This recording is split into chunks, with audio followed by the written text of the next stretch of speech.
toutes et à tous. Donc, je me présente, Bruno Émile, je suis directeur de l'IUT de l'Indre, mais aujourd'hui, je suis là en tant que conférencier pour vous présenter une réforme qui a été mise en place donc à la rentrée 2021, qui est le Bachelor universitaire de technologie, donc le BUT, ou le BUT. Bon, voilà, donc je vais essayer de vous présenter ça aujourd'hui. Donc, je voulais d'abord remercier tout le personnel de l'IUT qui a permis que cette manifestation se tienne aujourd'hui. Puis je voulais aussi remercier ADECO qui est partenaire de cette manifestation ce soir. Donc l'idée, c'est pas que je fasse un monologue. L'exposé globalement va durer une trentaine de minutes. L'idée, c'est de pas vous assommer.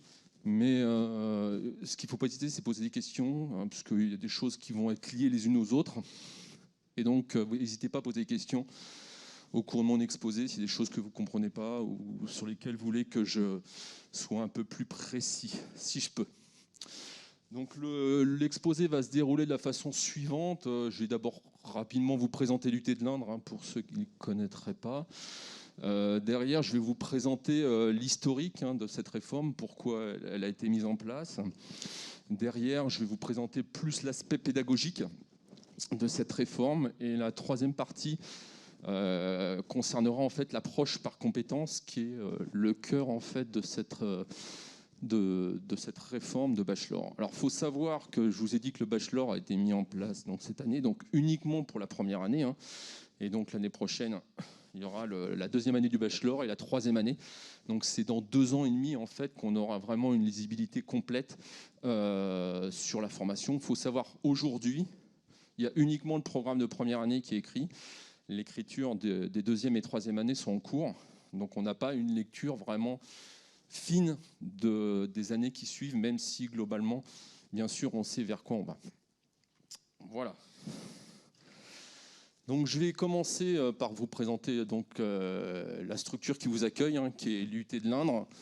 Donc l'IUT de l'Indre, c'est une des 11 composantes de l'Université d'Orléans. Il y a 3 autres IUT sur Chartres, Bourges et Orléans. Donc nous on a 2 sites, c'est une des particularités de l'UT de l'Indre, donc sur Châteauroux qui vous accueille aujourd'hui, et là on voit le 2e site qui est sur Issoudun. Donc on a environ cette année une petite baisse d'effectifs, on était plutôt 550 sur les années précédentes. Alors il y a pour différentes raisons, donc cette année on a à peu près 500 étudiants sur nos 2 sites, répartis à peu près équitablement entre les 2 sites. Donc on a 4 buts.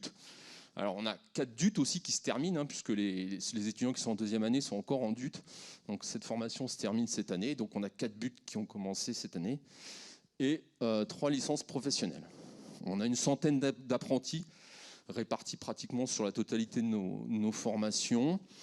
Au niveau du personnel, on a 36 enseignants-chercheurs, auxquels il faut rajouter 24 personnels administratifs et techniques. Une centaine de vacataires, donc issus du monde socio-économique, des entreprises, des associations, mais également des enseignants de lycée, par exemple, qui viennent nous aider et pour lesquels on a une obligation d'avoir des vacataires dans nos formations technologiques. Et pour terminer, donc on a une trentaine d'étudiants qui partent tous les ans à l'étranger, en stage, en semestre. Alors bien sûr, les 2 dernières années, on en a eu pratiquement 0. L'année dernière, c'était 0. Vu le contexte, mais classiquement, en fait, on a des partenariats avec des universités étrangères pour lesquelles on peut faire soit des semestres, donc soit des stages. Donc, un petit peu d'historique. Donc, l'origine de la réforme. Alors, je vais déjà parler de l'origine des IUT. Les IUT ont été créés donc en 1966. C'est la date de création, l'arrêté qui a créé les IUT. Donc, ça fait quand même bien plus de 50 ans, 55 ans. L'IUT de l'Indre est un peu plus jeune, donc il a été créé en 1992, on fête donc l'année prochaine, c'est 30 ans, donc on est dans l'année des 30 ans, puisqu'il a été créé à la base par une formation de TC qui a été ouverte en détachement de l'IUT de Bourges. Donc elle a été ouverte en 1991, donc il y a 30 ans, et suite à ça, en mai 1992, donc l'IUT de l'Indre a été créée. C'est suivi la formation gestion des entreprises d'administration sur Châteauroux, le département génie électrique et informatique industrielle également sur Châteauroux, puis le DUT GLT, gestion logistique transport sur Issoudun. Voilà un petit peu d'historique pour l'IUT de l'Indre. Mais donc les IUT globalement ont 30 ans et donc les DUT 55 ans pardon, et donc les DUT aussi ont 55 ans.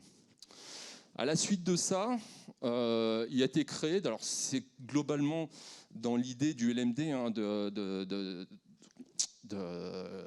comment ça s'appelle, de la philosophie européenne, donc licence master doctorat, hein, notre 358, qui a été créée en fait en 1999, les licences professionnelles. Alors à l'époque, les licences professionnelles étaient sur une année et étaient portées principalement par les UT, même s'il y a des UFR hein, qui portent également ces licences professionnelles. Alors si on en vient plus à l'origine de la création, donc de l'évolution vers un but, donc si on parle de l'insertion professionnelle après le DUT, donc initialement quand les DUT ont été créés, il y avait globalement 50% des étudiants qui s'inséraient professionnellement après le DUT. Le problème, c'est que récemment, donc il y a 2-3 ans, et c'était le cas encore l'année dernière, il y a en moyenne 90% nationalement des étudiants qui poursuivent leurs études. Et c'est vrai à l'UT de l'Indre également. Donc ils poursuivent en licence professionnelle, hein, dont j'ai parlé tout à l'heure, ils poursuivent en école d'ingénieur, à l'université, en école de commerce, en IAE, voilà, ils poursuivent. Donc on a perdu un petit peu la philosophie du DUT, hein, qui était une insertion professionnelle, au moins pour la moitié de la promotion. Donc voilà une des raisons de la création de ce but.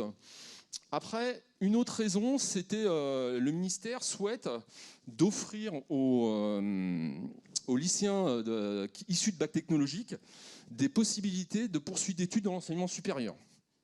Donc, et l'objectif, c'est de les faire réussir dans cet enseignement supérieur. Donc, qu'est-ce qu'on constate actuellement? Donc, il y avait jusqu'à l'année dernière 30% de bac technologique dans les UT. Hein. Donc, c'est relativement faible, hein, 30%, voilà. Et puis au niveau de la réussite, donc si on regarde les bacs généraux, donc il y en a 75% qui réussissent en 2 ans, 85% en 3 ans. Et par contre, sur les bacs techno, il y en avait 50% par contre qui étaient diplômés en 2 ans et 65% en 3 ans.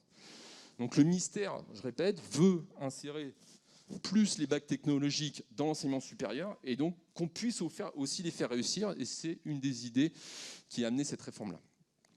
Et pour terminer, donc dans l'historique, il y a eu en 2017 une expérimentation qui s'appelle le PTGL, un parcours technologique grade licence.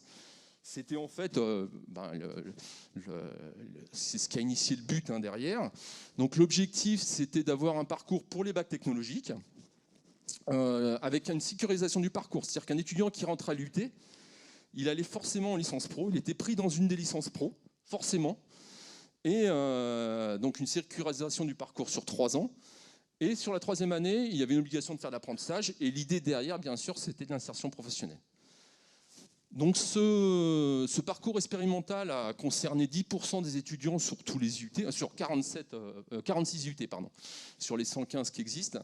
Et en fait, globalement, c'était les UT qui avaient beaucoup de bacs technologiques, qui avaient des structures assez grosses avec un certain nombre de TD, ce qui n'était pas notre cas. Donc nous, on n'est pas parti dans l'aventure, mais il y a des UT qui ont expérimenté en fait ce parcours technologique. Je répète, c'est ce qui a initié en fait le but que je vais vous présenter. Quelques dates clés. Donc là, c'est vraiment très proche, hein, c'est ce qui a été décidé récemment. Donc forcément, il a fallu réformer la licence professionnelle, puisque je vous rappelle que la licence professionnelle était en 1 an. Maintenant, en fait, nous, on va être sous le régime des licences professionnelles, donc on rentre un peu plus sous le giron de l'université. Et donc les licences, il y a un nouvel arrêté sur les licences professionnelles donc, qui est paru en décembre 2019. Et donc les licences professionnelles maintenant peuvent être faites en 1, 2 ou 3 ans. Et donc je répète, le BUT rentre dans cette catégorie-là. Et donc l'année dernière, en mai et juin, en fait, ont été publiés les programmes avec une première annexe qui spécifie le cadre de ces programmes-là. Et donc pour les 24 spécialités de DUT, alors les spécialités n'ont pas changé, hein, il y avait des spécialités de DUT, il y a exactement les mêmes spécialités de BUT. Et donc pour ces 24 spécialités, donc, il y avait une annexe par spécialité qui détaillait le programme de première année. Je vous donnerai un exemple tout à l'heure. Et donc le BUT 1 a commencé en 2021, ce que je vous disais tout à l'heure. Donc les programmes ont été écrits et en ce moment, les programmes du BUT 2 et BUT 3 sont en cours d'écriture. Donc les objectifs, alors j'en ai déjà parlé tout à l'heure, hein, c'est la sécurisation du parcours. Hein, c'est-à-dire qu'un étudiant qui rentre à l'IUT, s'il ne redouble pas, s'il a des notes correctes, il passe forcément, il va jusqu'en BUT 3, donc sur 3 ans. Je répète, ce n'était pas le cas avant, c'est-à-dire que les étudiants, après le DUT, ils devaient candidater, par exemple en licence professionnelle, où ils n'étaient pas sûrs d'être pris, puisque c'est des licences, certaines étaient en tension, hein, ou bien sûr c'est sélectif, alors que là, on a un parcours sécurisé pour les étudiants, donc pas de candidature en licence professionnelle. Donc un alignement sur les standards internationaux, hein, c'est ce que je vous ai dit tout à l'heure, c'est un des objectifs, donc le parcours LMD, licence, master, doctorat. Donc voilà, donc ça va permettre des échanges plus faciles avec les universités européennes, notamment pour des semestres, des stages à l'étranger. Donc on est toujours dans l'objectif de 50% d'insertion professionnelle après le but, hein, du coup maintenant. Alors l'idée aussi, c'est un certain nombre de passerelles, parce que ce qui va se passer, c'est qu'il y avait des BTS par exemple. Les BTS, après leur BTS, souvent, pour avoir au moins le niveau de licence, ils s'inscrivaient en licence professionnelle, et puis bon, ils faisaient 1 an. Alors après, soit ils continuaient leurs études, soit ils arrêtaient. Mais il y avait beaucoup de BTS dans les licences professionnelles. Et donc, qu'est-ce qu'on fait de ces BTS-là maintenant? Donc l'idée chez nous, c'est d'avoir des passerelles entrant. C'est-à-dire qu'un BTS, suivant le cadre, suivant le BTS qu'il a, suivant le niveau, on pourra le faire entrer en but 2, voire but 3. Hein, puis ça dépendra aussi des parcours, de plein de choses. Donc voilà, des passerelles entraites. Par exemple pour les BTS, je parle des BTS, mais ça peut être des étudiants issus d'autres filières à l'université. Il n'y a aucun souci. Il y aura un jury à l'université, à l'UIT, qui décidera qui on peut faire entrer, est-ce qu'il peut s'adapter à la formation ou pas.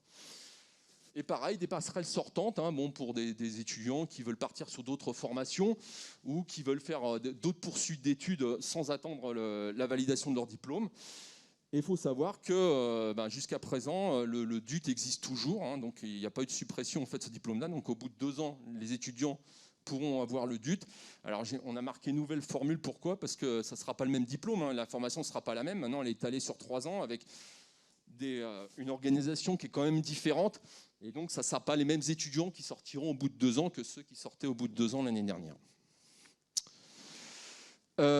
Donc les passerelles. Et pour terminer, avoir une pédagogie basée sur l'approche par compétences, c'est ce que je vous dis tout à l'heure, hein, et d'un rythme d'apprentissage pour permettre à tout le monde de réussir, et notamment à la diversité des publics. Et quand on pense à ça, on pense au bac technologique. L'objectif, c'est de faire réussir nos bacs technologiques à l'UT.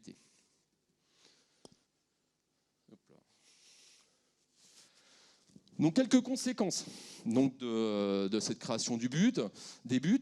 Donc c'est la fin globalement des licences professionnelles, hein, puisque maintenant ces licences professionnelles doivent être intégrées dans les buts. Donc je rappelle que historiquement il y a eu jusqu'à 1226 mentions de licence, donc c'était un peu difficile à lire, hein, pour les entreprises notamment, et puis pour les étudiants aussi, quelle mention choisir, même s'il y a eu une restructuration et derrière il y avait un nombre de licences, un nombre de mentions qui a grandement diminué. Il y avait quand même un problème de lisibilité, alors qu'au niveau du but, il n'y a que 24 spécialités, même si tout à l'heure, on verra qu'il y a des parcours. Alors par contre, il y a quelques licences de niche qui seront conservées.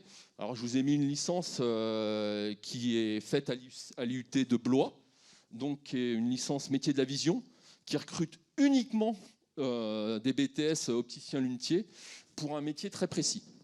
D'accord? Donc il n'y a aucune formation de DUT qui prépare à ces métiers-là. Donc ça paraît vraiment logique que cette licence pro en fait reste pour ces BTS-là et pour ces métiers-là. Donc c'est ce qu'on a appelé licence de niche.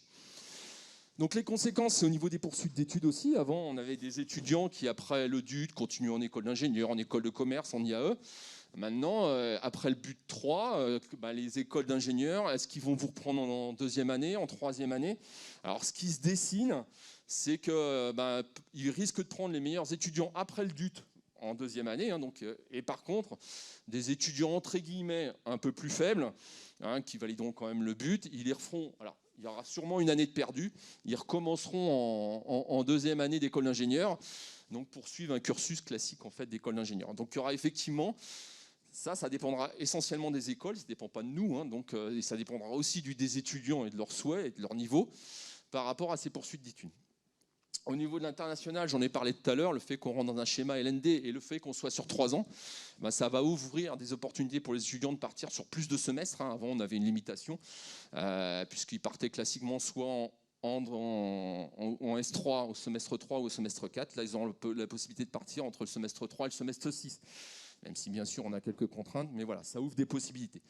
Au niveau de l'apprentissage, ça ouvre d'autres possibilités également, c'est-à-dire que nous on avait un apprentissage qui était sur 1 ou 2 ans, maintenant on va avoir un apprentissage qui va être sur 1, 2, voire 3 ans. Sur certaines formations, j'y reviendrai un tout petit peu plus tard. Et l'idée aussi, c'est d'accueillir un plus grand nombre de bacheliers technologiques. Alors, il faut savoir, donc, sur Parcoursup 2021, le ministère nous a imposé d'ouvrir au niveau de l'IUT 50% des places à des bacs techno. C'est ce qu'on a fait. Et on était forcément incité à en classer 60% des candidats. C'est ce qu'on a fait aussi. Et derrière, après, bon, forcément, on a épuisé des listes et ainsi de suite. Actuellement, dans les UT, je vous ai donné tout à l'heure le chiffre de 30% de bacs techno qu'il y avait avant la réforme. Cette année, il y a 40% de bacs techno dans les UT en moyenne.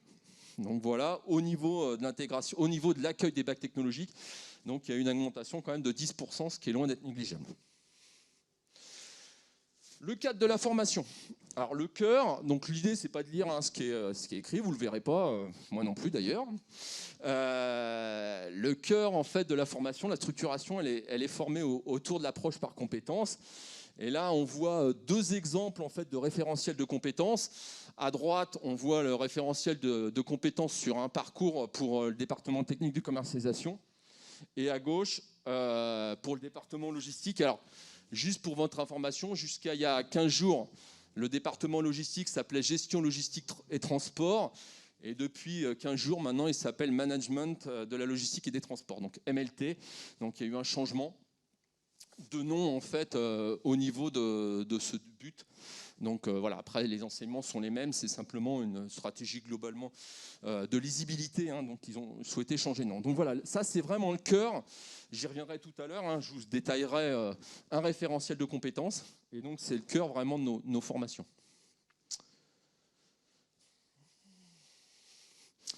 Alors, la formation, comment elle se structure? Alors, elle structure en années. Alors, les années, vous les avez en haut. Hein, donc, là, but 1, but 2, but 3. Dans les années, il y a des semestres. Hein, semestre 1, semestre 2. Chaque année, il y a 2 semestres. Et puis derrière ces semestres, donc on voit par année, il y a une compétence, on voit des compétences apparaître, et puis on voit en dessous des unités d'enseignement, ce qu'on appelle UE. Et donc en fait, pour 2 unités d'enseignement, en fait, on a une compétence. Alors là, c'est un exemple de parcours, hein, de formation. Donc on voit, il y a une compétence 1 qui va être étudiée au niveau 1 la première année, une compétence toujours la même en deuxième année avec un niveau 2, et ainsi de suite. Donc sur les 3 premières compétences, c'est la même démarche. Et on voit apparaître en but 2 une 4e compétence et une 5e compétence. Donc c'est ce qu'on va appeler les parcours, hein, on les verra, je vais les détailler un tout petit peu après. Donc voilà comment est structuré. Alors c'est un exemple, hein, toutes les formations n'ont pas la même structure, il y a eu des choix nationaux faits au niveau de chaque département. Hein. Donc je répète, chez nous, j'ai une GE2I, MLT, TC ou GEA, c'est pas tout à fait la même structuration, mais l'idée est la même, c'est-à-dire qu'on a un tronc commun. Donc avec certaines compétences, certains niveaux de compétences. Et derrière, on a des compétences spécifiques par rapport à des parcours. Et les étudiants devront choisir un parcours en deuxième année. Alors je vais peut-être faire un tout petit focus sur les parcours. Alors c'est un tout petit peu compliqué, je m'en excuse, mais si vous avez des questions, il ne faudra pas hésiter. Donc en fait, il y a 3 types de parcours possibles. Alors je répète, ça dépend des types de formation. Donc on retrouve là le parcours que je vous ai présenté en haut, hein, donc, que je vous ai présenté tout à l'heure. Donc il y a 3 niveaux de compétences, 3 niveaux pour la compétence 1, 3 niveaux pour la compétence 2, et puis une nouvelle compétence qui arrive, 4, 5, 2 nouvelles compétences qui arrivent en deuxième année et troisième année. Donc ça, c'est une possibilité d'organisation. Et donc les étudiants, ils vont avoir à choisir parmi plusieurs parcours celui qu'ils souhaitent faire, et ces parcours vont être associés à des compétences. Une autre possibilité, c'est que là, on voit de nouvelles compétences apparaître, mais là, qu'est-ce qu'on voit apparaître? C'est des niveaux de compétences différents en vert. C'est-à-dire que le tronc commun, il est en blanc, mais suivant le parcours que vous allez choisir, vous irez plus loin dans le niveau de compétences. D'accord? C'est une structuration un peu différente de tout à l'heure, c'est un choix qui a été fait par certaines formations de travailler comme ça, parce qu'eux, ils estimaient que toutes les compétences devaient être vues par tous les étudiants, donc en tronc commun, au moins le niveau 1. Et suivant le parcours que vous choisissez, vous aurez des compétences plus élevées, un niveau plus élevé des mêmes compétences. Voilà. Et il y a un troisième parcours que je vous ai pas mis, où le choix des parcours en fait peut être fait dès la première année. Alors c'est des exemples, il y a quelques BUT, hein, notamment carrière sociale pour ceux qui connaissent, où dès la première année en fait il y a des spécifications qui sont à faire, des choix de parcours. D'accord. Et donc c'était déjà le cas avant, hein, pour le DUT c'était déjà le cas, donc ils ont maintenu ça, et c'est pour ça que les parcours chez eux commencent, dans ces formations-là, commencent dès la première année. À l'UT de l'Indre, en fait, on n'est que sur le premier schéma. Hein. On n'est que sur ce schéma-là, alors avec des exemples différents, on le verra tout à l'heure, hein, mais on n'est quand même que sur ce schéma-là.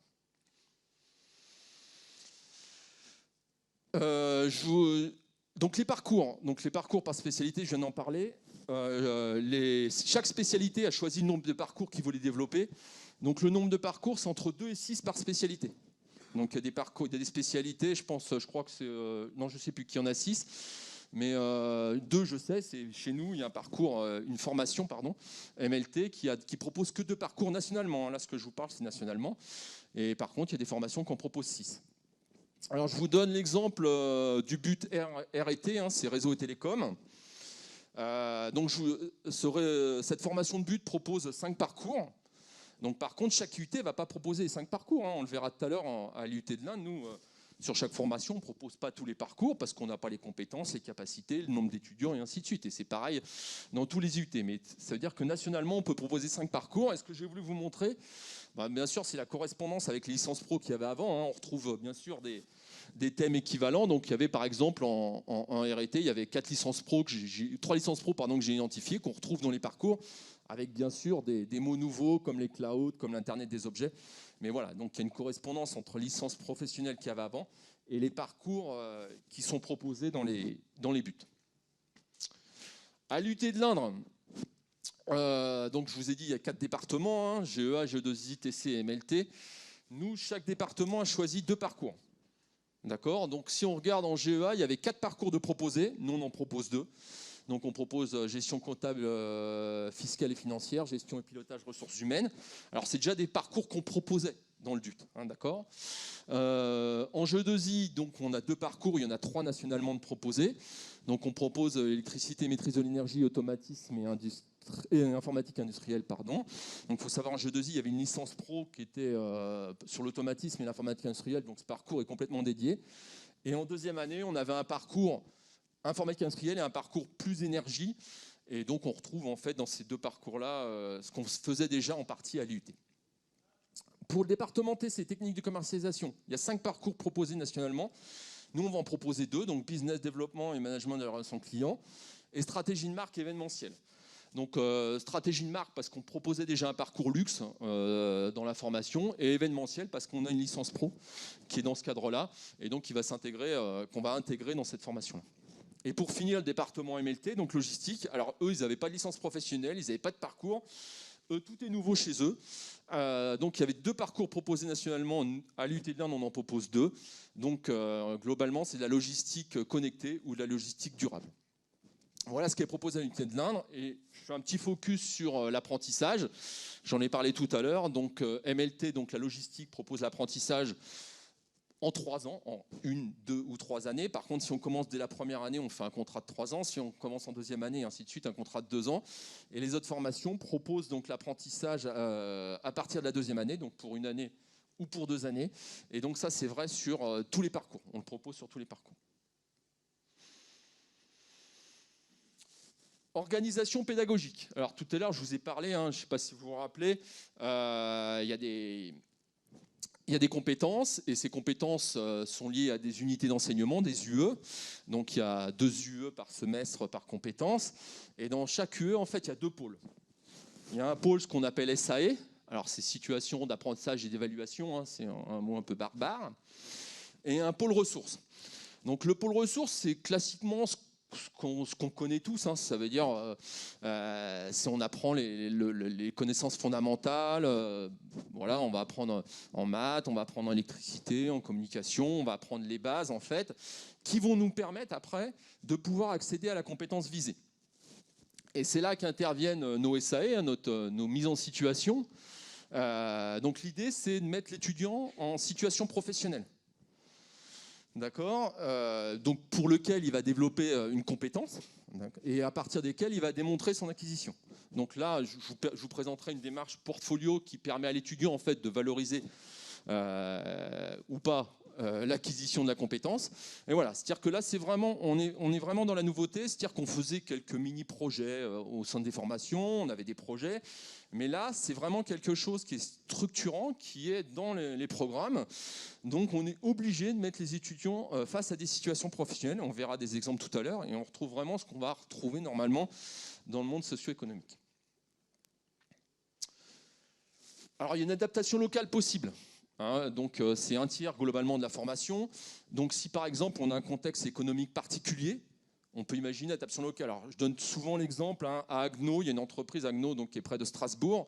Il y a une entreprise qui s'appelle Sioux qui fait des moteurs et il y a globalement la moitié de la promotion G2I qui fait son stage, son apprentissage dans cette entreprise. Donc il paraît pertinent que dans ce contexte-là, la formation G2I fasse un peu plus de moteurs, un peu plus d'électronique de puissance que dans les autres formations nationales. Un public différent, alors ça veut dire quoi? On peut avoir par exemple des formations qui ont des publics en réadaptation ou réorientation. Donc un public important, par exemple 50% de la promotion qui avait choisi autre chose et puis qui vient pour finir faire le DUT technique de commercialisation chez nous. Il y a peut-être besoin d'une remise à niveau, d'une organisation différente, une façon de travailler différente. Donc il y a peut-être besoin d'avoir des modules différents, d'où la possibilité d'avoir une adaptation locale. Il y a la possibilité aussi d'avoir une interaction entre les spécialités. Par exemple, on peut imaginer qu'en génie électrique, on a un module de marketing ou de vente, puisqu'on a des étudiants chez nous qui vont s'orienter sur, même s'ils font du génie électrique, ils vont être derrière des techniques commerciaux pour vendre du matériel électronique ou électrique. Donc on peut imaginer ça. Donc je vous ai dit tout à l'heure, c'est un tiers de la formation. Et par contre, c'est la totalité des heures de SAE. Donc toutes les heures, les mises en situation, en fait, on a la possibilité de les choisir localement, même si on nous propose nationalement des choix de mise en situation, on peut nous les décider pour différentes raisons, de les faire évoluer ou de les modifier. Donc maintenant, je vais vous parler pour ce qu'on estime être le cœur en fait de la réforme, qui est l'approche par compétences. Et donc l'étudiant doit acquérir certaines compétences pour pouvoir être diplômé. Donc les gens globalement font référence à Tardif 2006 qui avait dit qu'une compétence est un savoir agir complexe prenant appui sur la mobilisation et la combinaison efficace d'une variété de ressources à l'intérieur d'une famille de situations. Ça veut dire qu'effectivement l'étudiant il va avoir appris des ressources, c'est ce qu'on a bien vu, les unités d'enseignement sont divisées en ressources et puis en mise en situation, donc il va avoir acquis des ressources et puis l'objectif c'est qu'à partir avec ces ressources-là, il puisse par rapport à une situation particulière, s'adapter et mettre en œuvre en fait ses connaissances. Et bien sûr, donc, si je vous disais, les ressources, ça désigne ici les savoirs, savoir-être, savoir-faire, dont dispose un individu qui vont lui permettre de mettre en œuvre la compétence. Donc on voit le lien, là tout à fait, au niveau de la formation, entre les ressources et les mises en situation. Donc voilà, je vais vous parler un peu plus du beau transparent que je vous ai montré tout à l'heure. C'est pas moi qui l'ai fait, c'est extrait en fait de l'annexe des buts. En fait, ça fait partie intégrante du programme national. Donc là, je vous ai donné un exemple du TC. Donc c'est un référentiel de compétences pour un parcours particulier. Donc on voit en bas comment ça s'appelle, les deux compétences liées à ce parcours-là, donc business développement et relations clients. Donc c'est un des parcours qu'on propose à l'IUT de l'Indre. Donc on voit toutes les ressources ici à gauche, marketing, vente, les compétences liées à ces ressources, et derrière les déclinaisons de ces ressources, de ces compétences, pardon, donc qui sont liées en fait aux différentes compétences. Alors j'ai marqué à droite le lien fort qu'on voit tout de suite avec la formation continue. C'est-à-dire que des entreprises, des associations, peu importe, qui ont besoin de remettre à niveau ou de former du personnel sur une compétence particulière et sur un niveau de compétence particulier, il peut très bien faire appel à nous s'il s'y retrouve, bien sûr. Si par exemple, il veut reformer ou remettre à niveau son personnel en vente, il regardera, je vous présenterai tout à l'heure les niveaux de compétences, mais il peut dire, voilà, moi ce qui m'intéresse, c'est que mon personnel suive la formation de niveau 2 que vous proposez. Et en fait, pour lui, ça sera très clair, qu'est-ce qu'on va proposer et vers quoi la personne formée pourra aller. vers quelles compétences ils pourront aller. Ces compétences, en fait, elles sont liées à des compétences professionnelles, à des métiers. Donc là, c'est ce qu'on voit. Donc les situations professionnelles liées aux compétences. Donc on retrouve sur la gauche les quatre compétences. Donc marketing, vente, communication commerciale, business. Voilà, on les retrouve. Et à droite, on trouve les situations professionnelles liées à ces compétences-là. Donc si je prends par exemple le marketing, la situation professionnelle, c'est en situation de développement d'un produit, d'un service ou d'une activité non marchande. Voilà les situations professionnelles qui correspondent à cette compétence-là. Et donc tout ça, c'est décliné sur les quatre compétences. Maintenant, on parle des niveaux de compétences. Donc on avait vu en fait que par année, à chaque fois, il y avait un niveau de compétences différent. Donc je vous ai marqué à gauche but 1, but 2, but 3. Et donc pareil, on regarde sur les 5 compétences qu'on avait tout à l'heure. Par exemple, la compétence marketing, il y a le niveau 1 qui sera étudié en première année, que l'étudiant devra valider, cette compétence à la fin de l'année. Donc il devra être capable de construire une offre commerciale simple. À la fin de la deuxième année, c'est une offre commerciale plus complexe ou innovante, et ainsi de suite. On retrouve les niveaux de compétences donc pour chaque compétence. Et là, qu'est-ce qu'on voit apparaître aussi, ce que je vous disais tout à l'heure par rapport au parcours. Donc on voit que les 2 compétences liées au parcours spécifique arrivent qu'en deuxième année, donc en but 2, le business développement et relations clients. Donc il y aura le niveau 1, niveau 2. Et on voit aussi une originalité du département TC, c'est que la compétence communication commerciale s'arrête au niveau 2. C'est un choix qu'ils ont fait. Ils ont estimé soit qu'il y avait pas, ça nécessitait pas un niveau 3 ou il n'y avait pas de niveau 3. Donc ça veut dire que l'étudiant devra avoir acquis le niveau 2 en fait, pour valider cette compétence. Alors à partir de ça, on va regarder la déclinaison. Donc je vais reprendre, j'espère que ça va être assez clair avec vous, tous les transparents que je viens de vous présenter par rapport au référentiel de compétences. Donc là, si on reprend une compétence, la compétence marketing, donc je l'extrais. J'ai mis ça en haut, donc avec les différentes déclinaisons de cette compétence-là. Là, je vous ai mis les situations professionnelles associées à cette compétence marketing. Je les ai extraits du transparent que je vous ai montré. Donc c'est ce que je vous dis tout à l'heure, en situation de développement d'un produit, d'un service, et ainsi de suite. Je vais maintenant vous mettre sur la gauche le niveau de cette compétence-là.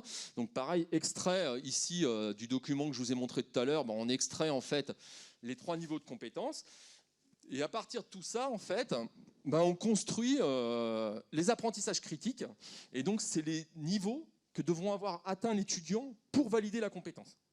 Donc là, on voit que si on reprend le niveau 1, il devra savoir analyser l'environnement d'une entreprise en repérant, en appréciant les sources d'information, ainsi de suite. Donc, il faudra que l'étudiant ait validé les apprentissages critiques correspondant donc à la compétence et au niveau de sa compétence pour pouvoir valider ce niveau et cette compétence. D'accord ? Je ne vous ai pas encore trop perdu. Alors, je vous donne un exemple. Alors là, c'est pareil. L'idée, c'est pas de tout lire, c'est complexe. Voilà le type de fiches qui sont dans le programme national. Alors, je suis toujours sur le département technique de commercialisation. Donc là, je vous présente une fiche de compétences. Alors, j'ai choisi volontairement une discipline qui est assez transverse dans toutes nos formations, et notamment en technique de commercialisation, qui est la ressource expression, communication et culture.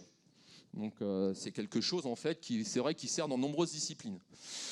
Donc on voit que cette compétence, cette ressource, elle a les 3 compétences cibles. C'est-à-dire que je rappelle qu'au semestre 1, il y a 3 compétences, marketing, vente et communication commerciale. Forcément, cette ressource-là, elle peut servir dans ces 3 compétences-là au semestre 1. Après, on a les apprentissages critiques associés à cette compétence-là. Donc, on va retrouver qu'est-ce que devra savoir faire l'étudiant pour valider la compétence dans ce domaine de l'expression communication. Et ensuite, les SAE, donc les situations d'apprentissage et d'évaluation, où l'étudiant aura utilisé cette ressource-là. D'accord ? Donc on les retrouve, globalement on les retrouve presque toutes sur cet exemple-là. Et derrière, il y a le descriptif de ce que devra être enseigné par l'enseignant. Voilà, on a tout descriptif, quelques mots-clés. Et derrière, il y a le volume horaire lié à cette compétence-là. Donc voilà, on retrouve en fait, là, c'est sur ça en fait que va se baser l'enseignant pour construire son cours, pour permettre à l'étudiant de comprendre cette ressource-là, qui va lui permettre après de l'utiliser dans les différentes compétences qu'il aura besoin. Donc ça, je vous ai montré une fiche ressource, donc c'est une fiche qui représente un cours, hein, c'est un cours d'expression communication, hein, simplement en fait. Mais ce qui est important, c'est ce qui fait référence par rapport à la compétence. Donc quand c'est que cette ressource va servir. Donc là, effectivement, ça sert dans toutes les compétences. Et donc, je vais vous mettre en lien une SAE, une situation d'apprentissage et d'évaluation. Donc, je vais un tout petit peu zoomer sur la partie de gauche pour peut-être que ça soit un peu plus clair.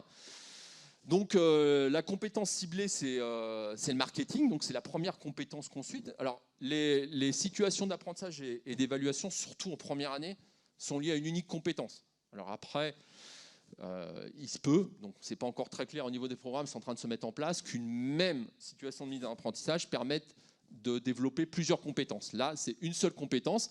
Donc on voit en fait la compétence ciblée, c'est le marketing. Après, on décrit les objectifs de la SAE et la problématique professionnelle associée. Donc c'est ce qui est détaillé là. Les apprentissages critiques couverts, ça veut dire qu'est-ce que va apprendre l'étudiant, qu'est-ce qu'il va maîtriser si il suit cette SAE et s'il valide cette SAE.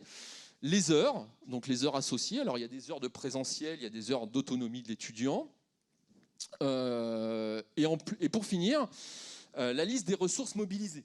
Ça veut dire que derrière, un étudiant pour suivre cette SAE-là, il a besoin de toutes ces ressources-là. Alors, voilà, il a besoin des fondamentaux de marketing, des environnements économiques de l'entreprise. Donc ça, c'est tous des cours qu'il aura eu en amont ou qu'il aura spécifiquement pour cette situation d'apprentissage. Et voilà. C'est-à-dire que l'étudiant, en fait, il devra avoir eu toutes ces formations-là avant de pouvoir faire sa SAE. Et derrière, donc on vous donne des exemples, c'est ce que vous dites tout à l'heure, hein, on vous donne des exemples de SAE possibles, donc investigation sur un cas réel d'entreprise, diagnostic externe d'une organisation locale, et ainsi de suite. Donc voilà, c'est des situations qu'on vous donne en exemple, qu'on donne en exemple aux enseignants. Je répète, ils peuvent l'adapter localement par rapport à un marché local. Nous, par exemple, dans l'Indre, ici, on a beaucoup de relations avec le milieu associatif, hein, donc on a une licence professionnelle qui travaille dans ce domaine-là. Donc on pourra adapter, par exemple, même si on doit faire du marketing, on peut l'adapter, par exemple, à l'économie solidaire, sociale et solidaire. Voilà, on a plusieurs possibilités. On vous donne des exemples pour ne pas vous laisser au dépourvu, hein, mais derrière, après, vous pouvez adapter tous ces exemples-là, les modifier, les adapter par rapport à localement ce que vous souhaitez organiser. Et pareil, oui, je vous l'ai précisé, il y a un volume horaire de fixé. Voilà le cadre. Et donc pour terminer par rapport à cette compétence, donc il y a une approche portfolio. En fait, c'est un carnet de bord que va avoir l'étudiant qui va le suivre tout au cours de sa scolarité à l'IUT. Donc on parle aussi des fois de e-portfolio, c'est-à-dire que ce portfolio peut être numérique aussi ou papier. Donc l'idée, c'est vraiment d'avoir une démarche individuelle d'acquisition de ces compétences, c'est-à-dire que l'étudiant, il devra montrer à travers ce portfolio qu'il a bien acquis les compétences. Donc ce portfolio, ça va être un archivage de traces, ça va être par exemple le compte-rendu d'une situation de mise en apprentissage, il va faire un rapport, ça sera là-dedans. Ça peut être, par exemple, il va faire un exposé, ça peut être les PowerPoint, en fait, il va le mettre dans ce document-là. Donc ça va être un système d'archivage, mais cet archivage, il doit être structuré. C'est-à-dire que l'étudiant devra le structurer, il devra faire un plan, une organisation. Et ce qui est le plus important, c'est qu'il devra avoir une réflexion en fait sur son parcours. C'est vraiment ce qu'on lui demande. Alors pas une réflexion intense, surtout en première année, hein. Alors sur le premier semestre, normalement les portfolios ne devraient pas être évalués, donc ils seront évalués à partir uniquement du deuxième semestre. D'ailleurs, on est en train de les mettre en place, hein. Mais l'étudiant, il devra avoir une analyse réflexive en fait sur son parcours. Et ça permettra en fait derrière aux enseignants d'évaluer. Alors, il y a plusieurs choses qu'il peut évaluer. Il peut évaluer est-ce que l'étudiant il a validé la SAE, la situation d'apprentissage et d'évaluation, et ça lui permettra aussi de voir s'il a validé les compétences. Donc, ils vont regarder la qualité de la démarche de l'étudiant, la qualité des résultats, la justification de ces démarches, et avoir un aspect critique en fait sur les résultats qu'il a obtenus. Alors ça, c'est aussi une grosse nouveauté, hein. L'étudiant va devoir être actif. Alors, ce n'est pas un exercice qui est facile pour les étudiants, même pour nous, ça va être quelque chose de difficile. On va les accompagner en fait, dans ce travail-là. Mais l'idée, en fait, c'est que l'étudiant, il analyse en fait, et qu'il arrive à mesurer où il en est dans la maîtrise en fait, de sa compétence et de ses compétences. Voilà, j'en termine, j'ai pas eu beaucoup de questions. J'espère que j'en aurai un peu après, sauf si vous avez tout compris et si vous n'avez pas de questions derrière, mais j'y répondrai bien sûr avec plaisir. Donc on voit en fait cette réforme comme une opportunité à la fois pour les étudiants, et quand je parle des entreprises, c'est le monde socio-économique, c'est pas que les entreprises, associations et ainsi de suite, et puis les collectivités. Donc, je vous en ai parlé tout à l'heure, cette nouvelle approche, en fait, va permettre une interaction, je pense, plus importante avec le monde socio-économique à travers la formation continue. Donc là, je pense qu'il y a un gros enjeu pour les entreprises, pour nous aussi, mais je pense surtout pour les entreprises. Ils vont avoir des étudiants aussi qui vont être un peu plus de terrain qu'il n'était avant. Alors l'objectif avant, on était déjà technologique, c'était vraiment l'objectif de nos formations, mais là, à travers ce que je vous ai présenté, les mises en situation, et il y en a vraiment beaucoup, on ne se rend pas compte, mais en Jeux2i, au premier semestre, je crois qu'il y en a 2 ou 3 déjà sur le premier semestre. C'est-à-dire que les étudiants viennent d'arriver du bac, ça y est, on les met face à des situations d'apprentissage, donc on pense, et on en est presque sûr, qu'on va avoir des étudiants beaucoup plus performants rapidement dans les entreprises. D'accord. Et ça va permettre aussi, on pense, aux étudiants issus de bac technologique, qui ont un aspect un peu plus pratique, de s'épanouir en fait à travers ces mises en situation. Donc voilà un intérêt, à mon avis, fort pour les entreprises. Et puis l'apprentissage, la possibilité de suivre un étudiant pendant 2 voire 3 ans pour le tester, pour le former et pour qu'il soit après opérationnel rapidement dans l'entreprise.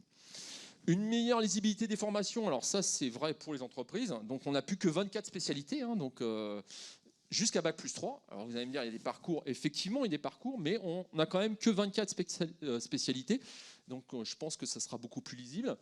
Et ça va être aussi beaucoup plus lisible pour les étudiants. Alors, beaucoup plus lisible pourquoi? Parce qu'on a souvent cette question, mais vers quel métier on va? Là les métiers on les voit. C'est-à-dire que je vous ai montré tout à l'heure, c'est en marketing, si vous voulez faire du marketing, on voit très bien ce que vous allez faire. Si vous voulez faire de la vente, on voit très bien ce que vous allez faire. Alors, on n'a pas un métier précis derrière, mais on voit clairement une idée du métier. Puisque cette approche par compétences, c'est derrière, il y a des compétences métiers. Donc, on voit derrière la déclinaison métier. Et donc, je pense que vraiment, pour les étudiants, il y a une meilleure lisibilité de nos formations. Donc une insertion professionnelle renforcée, je viens de vous en parler, puisque avec la possibilité de l'apprentissage, avec la possibilité des mises en situation, on pense que les étudiants seront opérationnels beaucoup plus rapidement dans l'entreprise et beaucoup plus performants. Et pour terminer, donc, avec les années Covid, là, la vie étudiante, c'est vrai qu'elle a été un peu en stagnation, ça n'a pas été génial. Et là, ce qui va se passer, c'est que maintenant, on va avoir les étudiants 3 ans chez nous. Alors c'est vrai qu'avant, on les avait 1 an et demi en fait. Les étudiants, ils arrivaient. Ils passaient une année, et en deuxième année, au mois de mars, ça y est, ils étaient partis en stage à l'étranger, on ne les voyait plus. Donc pour dynamiser en fait la vie associative, c'était un petit peu compliqué. Les étudiants en première année, vous imaginez, si vous vous remettez dans la situation, vous sortez du bac, vous arrivez dans une structure, on vous dit voilà, on va essayer de gérer une association, on va faire des voyages, on va organiser une soirée, on va organiser un pique-nique, j'en sais rien. Vous sortez du bac, vous étiez très cadré, là on ouvre un petit peu le cadre, c'était un peu compliqué. Donc là, on espère qu'en ouvrant du coup à 3 ans nos formations, on va avoir une vie étudiante beaucoup plus dynamique. Et je pense que tout le monde s'y retrouvera. Voilà. J'espère avoir fait le tour, pas vous avoir noyé. Et donc, je suis ouvert à des questions, avec plaisir. S'il n'y a pas de questions, c'est que tout le monde a compris tout, mais j'ai des doutes. Ouais. Alors, en fait, pareil, les stages, ça a été des choix de chaque spécialité.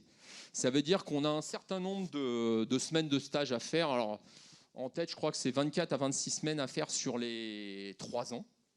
Et chaque spécialité de but a eu le choix. Soit de les faire les répartir sur les 3 ans, en première, deuxième année, troisième année. Et donc là, c'est en train de se finaliser, parce que je répète, le but 2, le but 3 se crée. Si je prends par exemple Jeux2i, je fais le choix de ne pas faire de stage en première année, Par contre, en deuxième année, il y aura un stage de 6 à 8 semaines et en troisième année, un stage de 12 à 14 semaines. Alors là, on a vraiment des stages qui commencent à être importants, hein.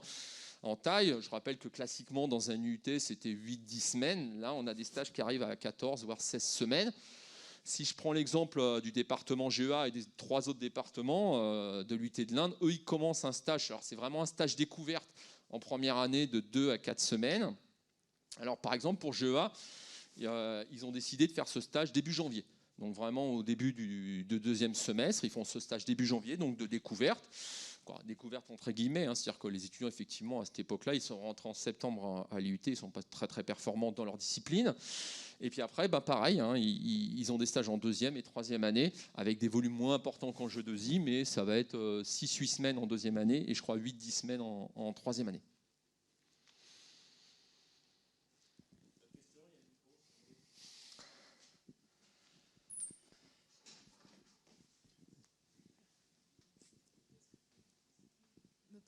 Oui. Bonjour, je suis Sophie Kirsch, je suis responsable ressources humaines et j'interviens en première année du BUT en initiation RH. Moi, je voudrais un peu plus, alors c'est peut-être encore très tôt parce que le BUT démarre. Moi, la passerelle qui m'intéresse particulièrement, c'est la passerelle avec les entreprises, bien sûr, et c'est la possibilité pour nous de venir faire former des collaborateurs donc à l'IUT. Et de permettre aussi à nos étudiants de l'IUT de croiser du coup des salariés qui reprennent des parcours. Et ça me semble important d'ores et déjà leur faire comprendre que tout au long de leur vie, il va falloir qu'ils se forment. Ma question, c'est est-ce qu'on a un peu plus de visibilité sur les modalités d'encadrement, dans quel contexte ou dans quelle modalité pourraient venir ces collaborateurs d'entreprise à l'IUT ? Alors, donc, une lisibilité, en fait, c'est quelque chose qui se faisait déjà. Là, l'avantage, c'est qu'on a une lisibilité par rapport aux compétences. C'est-à-dire que vous avez, vous, une grosse lisibilité de savoir ce qu'on propose. Avant, on avait un programme national. Vous y perdiez un petit peu parce qu'il y avait une partie de RH là, une partie de Sciences Éco. Voilà. Là, on a vraiment des compétences et des niveaux de compétences. Donc là, je pense que vraiment, il y a beaucoup plus de lisibilité. Alors, ce qui peut se passer, globalement, ça dépend du volume. C'est-à-dire que vous nous dites, demain, nous, on a 2 personnels, on leur souhaite leur faire une compétence. Alors là, on va forcément les intégrer dans des groupes d'étudiants déjà existants. Et après, si les choses se font suffisamment en amont et que c'est possible, on peut imaginer par exemple que, je ne sais pas, tout à l'heure je parlais de la compétence marketing, de la compétence vente, et bien que ce module-là, il apparaisse tous les jeudis après-midi ou tous les lundis matins pour s'adapter aux besoins de l'entreprise. Mais par contre, c'est des choses qu'il va falloir réfléchir bien en amont. C'est-à-dire qu'il ne faut pas arriver au mois de septembre, octobre en disant oh ben, cette année, je suis une formation comme ça, comment vous faites? Non, nous, derrière, on a une structure à construire et des modifications aussi importantes, aussi lourdes, peuvent poser problème. Ça, c'est le premier schéma. Deuxième schéma, si vous avez un groupe de 10, 15, 20 personnes à former, alors ça peut être un groupement d'entreprises qui souhaitent suivre la même formation. Là, on va dire c'est un peu plus simple, c'est-à-dire que nous, on est capable de vous proposer un package, comme je vous ai montré, et puis quelque part, vous pouvez presque nous imposer, ça peut être fait sur une semaine, alors après, il faut qu'on s'organise pareil pour que les enseignants soient disponibles, les salles soient disponibles. Là, effectivement, il y aura moins d'interaction avec les étudiants en place, mais par contre, on peut prévoir, pour un groupe particulier, de suivre une compétence particulière sur un mois ou sous tous les mardis ou tout j'en sais. Après, c'est à réfléchir, à organiser. Ça dépend du volume aussi de la compétence parce que vous voyez bien que par exemple sur une année il y a 3 à 5 compétences, donc le volume est quand même important. Voilà, après, c'est à définir avec l'entreprise, mais il y a ces 2 possibilités-là que je vois à l'heure d'aujourd'hui, quoi.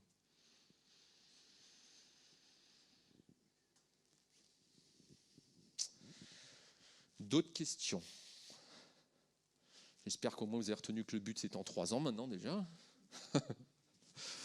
Déjà c'est déjà pas mal si on a retenu ça. Et puis qu'il y avait une approche par compétence, je pense que c'est vraiment le cœur. Après le reste, c'est... D'autres questions? Alors non, j'en vois pas dans l'assemblée. Faut pas hésiter, faut pas être timide. Je mange personne. J'ai pas mangé d'étudiants encore. Marie. Oui, Bruno. Bon, pour ceux qui ne me connaissent pas, Marie Gillet, responsable de la scolarité à l'IUT de l'Indre. Alors, je devrais peut-être le savoir, mais la question me vient en t'écoutant. Est-ce que Mme Kirsch a parlé de la passerelle avec les entreprises? J'imagine qu'il y aura aussi la possibilité de mettre en place une passerelle en tant qu'individu, par le biais de la formation continue certainement, pour des gens qui veulent faire une VAE et venir chercher une compétence supplémentaire pour finaliser une VAE. Ce sera possible ? Bah, a priori, oui. Là, pour l'instant, ce n'est pas des choses qui ont été mises en place, mais bon, ça va se faire au fil du temps, mais je ne vois pas pourquoi ça ne serait pas possible. On vient dans le cadre qu'on disait tout à l'heure, hein, c'est un étudiant qui vient suivre une compétence. Alors après, est-ce qu'on s'adapte à lui ou est-ce que c'est lui qui s'adapte à nous par rapport à l'organisation de la semaine, hein. C'est vrai que nous, voilà, on a des organisations de semaine qui évoluent. Est-ce que c'est lui qui s'adapte? Est-ce que nous qui s'adaptons? Ça, c'est à réfléchir, à définir en amont, mais je ne vois pas pourquoi ça ne serait pas possible qu'un étudiant vienne suivre.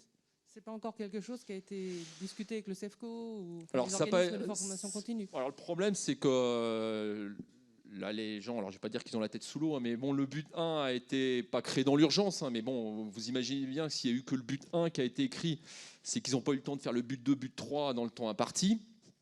Là, ils sont en train. Donc, il y a eu un gros changement et quand on n'imagine pas, hein, les collègues. Alors, c'est un peu moins vrai en génie électrique parce qu'on faisait plein de petits projets, donc on s'y retrouve dans les situations de mise en apprentissage. Mais les formations TC, GEA faisaient des projets, mais pas dans ce cadre-là, hein. Et donc, ça a été vraiment une révolution pour eux. Il a fallu qu'ils vraiment. Quoi, on n'imagine pas le nombre de réunions, le nombre de groupes de travail qu'il y a eu interenseignants pour mettre en place ces SAE. Et donc, effectivement, là, ils sont en train d'être en plein dans la première année, et en parallèle, il y a la deuxième et troisième année qui est en train de se faire, hein. Et il faut savoir que, en fait, c'est globalement des enseignants en fait qui construisent ces années-là, hein. C'est pas, on n'imagine pas, il n'y a pas d'inspecteurs nous, hein, dans le supérieur, c'est pas des inspecteurs à Paris qui décident. Là, je vois notamment Pierre-Olivier, il a travaillé sur le programme d'anglais pour le budget 2I. Donc voilà, c'est des enseignants de chez nous qui ont construit ces programmes-là. Et donc, il y a un travail colossal qui a été fait. Et du coup, ils travaillent encore sur la deuxième, troisième année. Donc, effectivement, ces problématiques vont arriver. Je pense que pour l'instant, elles sont un peu mises de côté parce que les gens ont la tête ailleurs, mais ça va arriver vite, hein, c'est sûr. Et quand la deuxième année, troisième année vont arriver, c'est des choses qui vont se mettre en place très rapidement. Merci.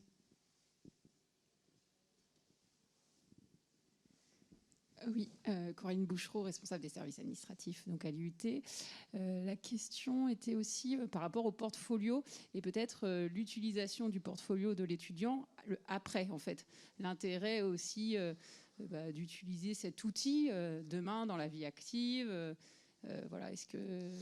Alors effectivement, je ne l'ai pas présenté parce que c'était... pas tout présenté non plus, mais effectivement là je l'ai montré sur un intérêt pour l'étudiant, pour nous l'évaluation derrière. Donc lui il nous montre qu'il a validé les compétences, voilà, et derrière l'enseignant valide ou pas la compétence derrière. Mais effectivement c'est un outil qui pourra continuer à servir pour se vendre dans l'entreprise. Par exemple, un étudiant qui a réussi à amener à bien un projet, par exemple de création d'entreprise ou de business plan, j'en sais rien, c'est quelque chose qui pourra montrer à l'entreprise pour un entretien d'embauche, pour évoluer dans l'entreprise, je ne sais quoi. Effectivement, j'espère qu'ils ne mettront pas la poubelle comme la plupart de leurs cours à la fin de l'année et qu'ils conserveront bien précieusement ce document, parce qu'effectivement, on leur dit toujours, hein, en fait, les étudiants qui sortent du DUT ou maintenant du BUT, c'est tous les mêmes, hein, on va dire. Ils ont suivi les mêmes formations, hein, c'est des formations nationales. Par contre, il y a des petits plus, il y en a qui ont fait des projets, des stages un peu différents. Et donc tout ça, c'est vendable et c'est ça qu'il faut vendre. Et effectivement, on va le retrouver dans ces portfolios dont j'ai parlé, effectivement.